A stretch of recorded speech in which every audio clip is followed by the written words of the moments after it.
Matamgi Manipuri Wari channel asibu tabiriba khwaipamnamakpu taram nokjari. Ngasi mayamgi maphamda khudol tamjagadauriba wari asi kanaguma miyoi kangnop amataga mari leinajari.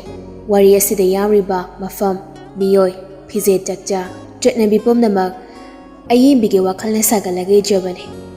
Oithokpa yaba yadaba thidana warini khallaga hawbadagi loiba phawba tabinaba ningsingjari.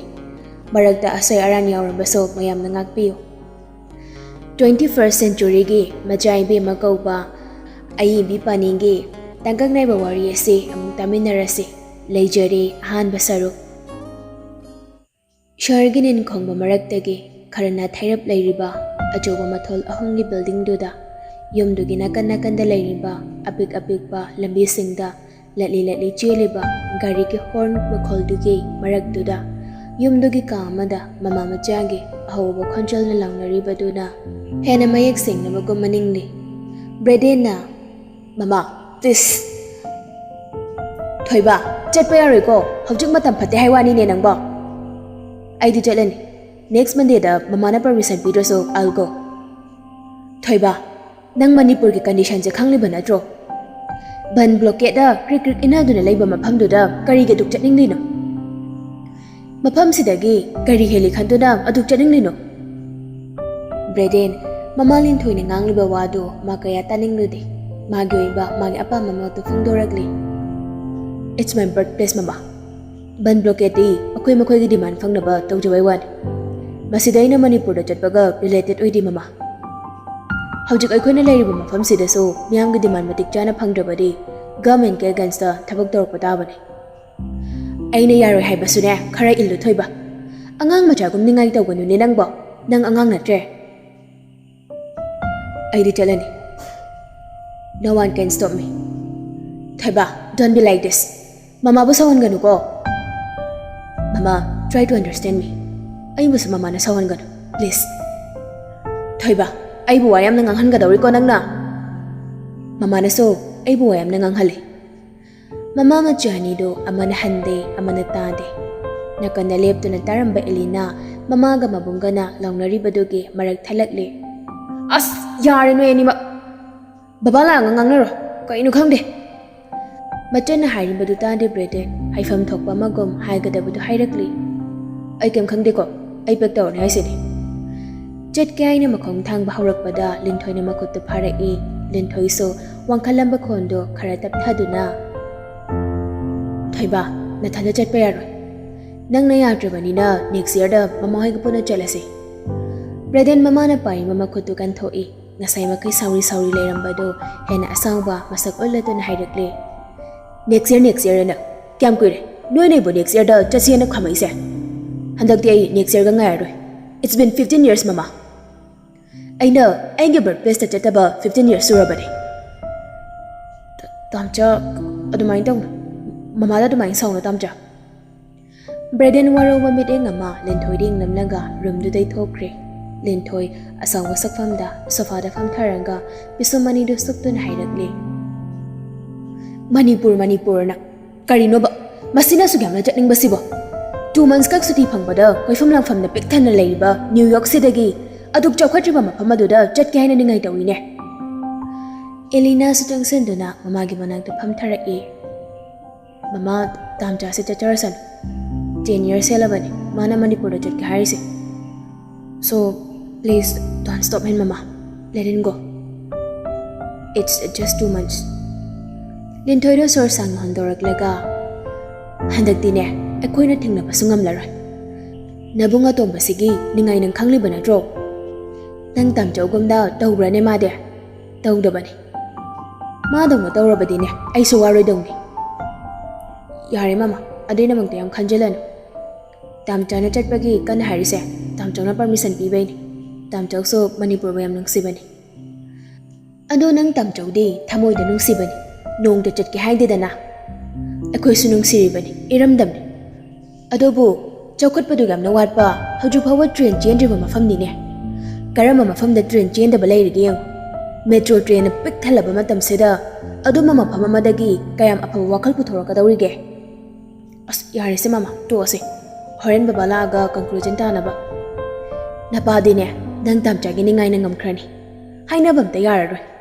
Handak tawriba ningai sida napana thingba thamakani haibagine thajaba ingonda leite. Adu oirasu horen ngangnaraseba. Nabung handa phone taw. Aduga nang tamchabu sauribado khara thingmun hai akhona thingbada yararoi. Elena da phone lokthokduna Charles call tawbi. Kadawre tinjai. Tamchao akhoi tamchado yam saukre. Hawjik mamanga Manipur chepa yaroina hainabaine. Aina control tawbu gamta ngamdre. Tamchao namda thembiyo. Amuk lawnaraba. Babade haloktribo. Haloktri. Thamo thamo ai themagi. Mamadu so nangna khar themjel. Hai tamchao. Room da chunglak like a Bradendo are kaisok to na pamli. Aduna minute tararo matanda pammi pocket the yarba fondo ring lang paduda isum anido henjina suklaga lautok to na yengli. Mayamagi call urambaduda suklambadu di handokre adubunga hak saugalubagi jongli ba mihulgi kongjel dumadi hantadri. Tamjao. Isaw saw kongjel ni dabada dumakang ni. Charles nobladuna. Mamada permission grant taroktrabo. Braden sorry aduma khomle e tarokte. Previous year gumda next year cha sena ibu thim. Adu tamja handok te soidana chalani. I promise. I saw then mamada call taraga nangbu thingdana ba haige ko. Tamja so thabok jindadi nanga punu chatpa yabani. Adu babade kai haide. He's not back yet. Now saugan. Babada so tamja hairage. Asawbana nangbu bad words mayam ama nanga jinagi thokhaningani. Tamchau moina Manipur bo asugam nungsidrisi kaigino. Aidi nungsi, aidi chatnani. Okay, yarese. Mama hoiso nungsidaba nati. Condition ay yadadun haini. Kadobo nungsirodun. Tamchau so meeting ama layri. Janjana nang yam saukre haibaduda tawraini. Madogi angang nahan sabi namtibido haipa sakrapone. Yarese. Adudi tamchau thamage ko. Okay tamchau. Charles so phone do thamkre. Braden call kakpaga machine sole. Gasi Tuesday. Then only 5 days left. Back to haurage. Luggage ahum mari puthokduna upuda yawriba pisingdo chingthokpa haw. Hi do gyambado phamungda loina paikhattuna thamli. Mamai leithokduna phamunglamdeng lakpada machine sole. Os Makwang metuna second khara yenglaga thonglomda haife thoraktuna khonjal hawrap kawi. Janjan Elena mamanga wari sarambadai mabungna kawribadu taraduna hawgattuna mabunggi room tamna lae. Braden thongjunda leptuna leiramni. Kidawrage tamcha ai mateng khida tawla. Asing hairaga manungda changkre Elena su inaduna changlakli. Phamungda paiba phi mayamda ubada mamelang thoraklaga. Ai Kagno daw miyam si Batamcha. Braden na lagi singdo Elena ginagdo inselak laga. Begam da daw silo. 5 days na nga rabani. Enjoy to isi. Elena fi singdo thupjin na. Confirm hanan ta thodi fa daw ni. Yari nam tibi. Lo silo di papap lo silo. Makoy ni chungdo na dress ki sarong makay begdo walo sili. Lages anima de dress ngang tuin hap le atay di Braden na matantalo shinjara ki haina. Madanda lotion bado makaja thauri. Manina thabak halak bado phaniyam thengi pung nipal ram tari. Gari da hekom tharakpaga Ningthoi hana na ngai duna leram bado praprak changsela e. Karino kana sirage. Ningthoi na changnang liba moong do da hangdak liba wahang ni mani. Makong do di imunglong da thangba lepte. Ningthoi di man haini khalli bado praprak hairakle. Moy baba nachanu pa se ngangna sang yadre. Mapiyo malui krabani ko amta harula aina haiba yadre. Mani munglomda makongno thangna Ningthoi na haribadu tai. Ningthoi na nganglibadu khumdabi magiramda praprak karae. Ningthoi so maningi matungduda tana duna ngangli. Haima kainegi moy baba angang sabda themo me. Mani nganglibadu tarabasu khumdabi magi kara chunglakduna nganglibadu gi pakum pibagi bahod karisu khumdabi mapi marol hongdok bahawi. Mapi marol hongdok paloibaga pamungda tamna phamthai aduga Ningthoi de yengduna hairakli. Ningthoi nacha hom sidai nacha nupa yai mathoibada khara tongan bani. Mana pamapon phangdaba yade haiba ma mage wakhalda angang oringai dege dum leijabani. Khankiba wakhal hongo yadaba. Hawju phawo yadre se 15 years surse phawa. ꯑꯗꯨꯕꯨ ꯍꯧꯖꯤꯛ ꯑꯣꯏꯔꯤꯕ ꯃꯅꯤꯄꯨꯔꯒꯤ ꯀꯟꯗꯤꯁꯟꯁꯤꯗ ꯃꯇꯧ ꯀꯔꯝꯅ ꯏꯆꯥꯕꯨ ꯆꯠꯂꯣꯏꯅ ꯊꯥꯗꯣꯛꯀꯅꯤ? ꯑꯉꯥꯡ ꯃꯆꯥ ꯅꯠꯇ꯭ꯔꯦꯅꯦ, ꯅꯆꯥꯁꯤ ꯆꯍꯤ 15 ꯁꯨꯔꯕꯅꯤ. ꯉꯁꯥꯏ ꯅꯉꯣꯟꯗ ꯐꯣꯟ ꯇꯧꯗꯨꯅ ꯍꯥꯏꯔꯛꯑꯕꯅꯤ. ꯑꯩꯅꯁꯨ ꯍꯟꯗꯛꯇꯤ ꯆꯠꯂꯨꯔꯁꯅꯨꯅ ꯈꯜꯂꯕ. ꯆꯧꯕꯁꯨ ꯐꯣꯟ ꯇꯧꯔꯛꯑꯝꯃꯤ. ꯅꯪꯕꯨ ꯈꯔ ꯊꯦꯝꯕꯤꯌꯨꯅ ꯍꯥꯏꯅꯦ. ꯂꯤꯟꯊꯣꯏ ꯄꯦꯟꯗꯕꯒꯤ ꯃꯑꯣꯡ ꯎꯠꯂꯗꯨꯅ ꯅꯣꯏ ꯂꯣꯏꯅ ꯃꯥꯟꯅꯔꯣ. ꯀꯔꯤꯒꯨꯝꯕ ꯐꯠꯇ ꯅꯨꯡꯗ ꯍꯦꯛ ꯊꯣꯛꯂꯕ ꯅꯈꯣꯏꯅ ꯗꯥꯏꯇ ꯄꯨꯝꯕ ꯄꯨꯒꯗꯧꯅꯤꯀꯣ, ꯑꯩꯗꯤ ꯍꯥꯏꯖꯔꯤꯁꯤꯅꯤ. ꯀꯩꯗꯧꯕꯩ ꯊꯣꯛꯇꯣꯏꯅꯣ ꯂꯤꯟꯊꯣꯏ? ꯋꯥꯈꯜ ꯆꯥꯎꯊꯣꯛꯅꯦ. ꯑꯁꯤ ꯍꯥꯏꯗꯨꯅ ꯂꯤꯟꯊꯣꯏꯒ ꯂꯦꯡꯖꯨꯝꯗꯨꯗ ꯄꯣꯞ ꯄꯣꯞꯀ ꯊꯥꯏ. ꯂꯤꯟꯊꯣꯏꯗꯤ ꯄꯩꯊꯣꯛꯂꯤ ꯋꯥꯔꯧꯔꯤ ꯃꯄꯨꯔꯣꯏꯕꯕꯨ, ꯃꯆꯥꯁꯤꯡꯕꯨ ꯃꯥꯒꯤ ꯋꯥ ꯇꯥꯕꯤꯗꯦ ꯍꯥꯏꯅ. ꯂꯤꯟꯊꯣꯏꯅ ꯃꯆꯥꯕꯨ ꯃꯅꯤꯄꯨꯔꯗ ꯊꯥꯅꯤꯡꯗꯕ, ꯃꯅꯤꯄꯨꯔꯕꯨ ꯅꯨꯡꯁꯤꯗꯕꯩ ꯅꯠꯇꯦ. ꯃꯁꯥꯅ ꯋꯦꯁꯇꯔꯟ ꯀꯜꯆꯔꯗ ꯈꯔ ꯉꯥꯎꯖꯕꯒ ꯑꯥꯎꯠꯁꯥꯏꯗꯇ ꯂꯩꯔꯛꯄ ꯑꯣꯏꯕꯅ ꯃꯆꯥꯁꯤꯡꯕꯨ ꯃꯔꯤꯛ ꯃꯍꯥꯎ ꯊꯣꯛꯄ ꯄꯨꯟꯁꯤ ꯃꯍꯤꯡ ꯑꯃꯗ ꯍꯤꯡꯍꯟꯕ ꯄꯥꯝꯕꯅꯅꯤ. ꯆꯥꯎꯈꯠꯄ ꯀꯌꯥ ꯑꯁꯤꯕꯨ ꯎꯔꯒ ꯆꯥꯎꯈꯠꯄꯒꯤ ꯃꯁꯛ ꯃꯇꯧ ꯀꯌꯥ ꯑꯁꯤ ꯂꯧꯁꯤꯟꯗꯨꯅ ꯅꯨꯡꯉꯥꯏꯕ ꯄꯨꯟꯁꯤ ꯑꯃ ꯃꯆꯥꯁꯤꯡꯗ ꯄꯤꯅꯤꯡꯕꯅꯤ. ꯑꯗꯨꯕꯨ ꯃꯥꯒꯤ ꯃꯆꯥꯅꯨꯄꯥ ꯕ꯭ꯔꯦꯗꯦꯟꯁꯤ ꯑꯁꯤꯒꯨꯝꯕ ꯋꯦꯁꯇꯔꯟ ꯀꯜꯆꯔꯁꯦ ꯄꯥꯝꯗꯦ. ꯑꯅꯝꯕ ꯃꯇꯝꯗ ꯃꯅꯤꯄꯨꯔꯒꯤ ꯃꯔꯝꯗ ꯍꯪꯉꯤ, ꯀꯜꯆꯔ, ꯇ꯭ꯔꯦꯗꯤꯁꯟ, ꯑꯇꯩ ꯃꯅꯤꯄꯨꯔꯗ ꯂꯩꯍꯧꯕ ꯃꯄꯨ ꯃꯕꯣꯛꯀ ꯋꯥꯔꯤ ꯁꯥꯕ ꯃꯥꯗꯤ ꯑꯗꯨꯛꯀꯤ ꯃꯇꯤꯛ ꯅꯨꯡꯉꯥꯏꯖꯩ, ꯄꯦꯟꯖꯩ. ꯈꯪꯅꯤꯡꯕ ꯄꯨꯝꯕ ꯑꯃꯇ ꯋꯥꯠꯇꯅ ꯈꯪꯂꯕꯒꯨꯝ. ꯁꯨꯛꯅ ꯃꯝꯂꯕ ꯑꯍꯤꯡꯗꯨꯒꯤ ꯃꯤꯆꯤꯛ ꯃꯤꯔꯥꯎꯈꯣꯜ ꯇꯥꯗ꯭ꯔꯕ ꯀꯧꯖꯦꯡ ꯍꯥꯔꯧꯒꯤ ꯃꯈꯣꯜꯅ ꯃꯥꯏꯀꯩ ꯃꯔꯤ ꯅꯤꯜꯂꯤꯕꯗꯨꯒꯤ ꯃꯌꯥꯏꯗꯨꯗ ꯃꯩꯉꯥꯜ ꯑꯃꯠꯇꯁꯨ ꯌꯥꯎꯗ ꯑꯀꯤꯕ ꯂꯩꯇ ꯂꯦꯞꯄꯤ ꯕ꯭ꯔꯦꯗꯦꯟꯗꯨ. ꯑꯃꯝꯕꯅ ꯃꯥꯏꯀꯩ ꯃꯔꯤꯗꯨꯒꯤ ꯂꯩꯇꯦꯡ ꯑꯣꯏꯔꯤꯕ ꯃꯁꯥ ꯐꯥꯎꯕ ꯃꯁꯥꯅ ꯎꯖꯕ ꯉꯝꯗ꯭ꯔꯕꯗꯨꯗ ꯃꯃꯤꯠ ꯑꯅꯤꯗꯨ ꯀꯨꯏꯔꯩ ꯂꯩꯗꯨꯅ ꯊꯤꯔꯤ ꯀꯔꯤꯅꯣ ꯈꯪꯗꯕ ꯄꯣꯠꯁꯛ ꯑꯃ. ꯇꯟꯗꯟꯒꯨꯝ ꯃꯉꯥꯜ ꯃꯆꯥ ꯑꯃ ꯎꯔꯛꯏ ꯑꯃꯝꯕ ꯃꯔꯛꯇꯨꯗ. ꯃꯥꯅ ꯂꯦꯞꯂꯤꯕꯗꯨꯗꯒꯤ ꯌꯥꯝꯅ ꯂꯥꯞꯅ, ꯇꯥꯝꯅ. ꯕ꯭ꯔꯦꯗꯦꯟ ꯄꯤꯁꯨꯝꯗ ꯁꯨꯞꯇꯨꯅ ꯃꯨꯟꯅ ꯌꯦꯡꯉꯤ ꯀꯔꯤꯅꯣ ꯈꯪꯅꯕ. ꯍꯦꯛ ꯌꯦꯡꯕꯒ ꯈꯪꯕꯗꯤ ꯉꯝꯗꯦ, ꯑꯗꯨꯕꯨ ꯃꯨꯟꯅ ꯌꯦꯡꯁꯤꯜꯂꯨꯕꯗ ꯎꯔꯛꯏ ꯃꯤꯇꯝꯗꯣ. ꯐꯤꯃꯟ ꯁꯦꯠꯄꯤ, ꯁꯦꯒꯥꯏꯕ ꯏꯅꯐꯤꯗꯨꯅ ꯃꯁꯥꯗꯣ ꯊꯨꯡꯕꯣꯏ ꯊꯨꯡꯗꯕꯣꯏ ꯀꯨꯞꯂꯒ ꯃꯇꯨꯡ ꯑꯣꯟꯊꯣꯛꯇꯨꯅ ꯂꯦꯞꯂꯤꯕꯤ ꯅꯨꯄꯤ ꯑꯣꯏꯕꯤ ꯑꯃꯒꯤ ꯁꯛꯇꯝ. ꯕ꯭ꯔꯦꯗꯦꯟ ꯈꯣꯡꯗꯨ ꯇꯞꯅ ꯊꯥꯡꯉꯤ, ꯂꯥꯛꯁꯤꯟꯕ ꯉꯝꯗ ꯂꯥꯞꯅ ꯂꯦꯞꯂꯤꯕꯤꯗꯨ ꯇꯝꯅ. ꯑꯗꯨꯕꯨ ꯃꯥꯅ ꯅꯛꯁꯤꯜꯂꯤꯈꯩ ꯃꯤꯇꯝꯗꯨꯃꯁꯨ ꯂꯥꯞꯊꯣꯛꯈ꯭ꯔꯦ, ꯃꯤꯠꯃꯥꯡꯗꯒꯤ ꯃꯥꯡꯈ꯭ꯔꯦ.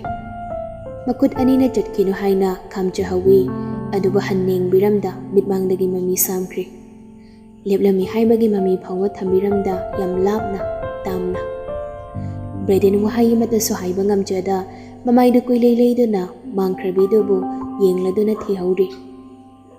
ꯄꯨꯃꯝ ꯃꯝꯂꯕ ꯃꯔꯛꯇꯨꯗ ꯕ꯭ꯔꯦꯗꯦꯟ ꯃꯃꯩ ꯈꯪꯄꯥꯡ ꯄꯥꯡꯊꯣꯔꯛꯏ, ꯃꯁꯥ ꯄꯨꯝꯕ ꯍꯨꯃꯥꯡꯅ ꯄꯨꯡꯂꯨꯞ ꯂꯨꯞꯂꯝꯂꯤ. ꯍꯧꯒꯠꯇꯨꯅ ꯐꯃꯨꯡ ꯃꯌꯥꯏꯗꯨꯗ ꯐꯝꯃꯤ.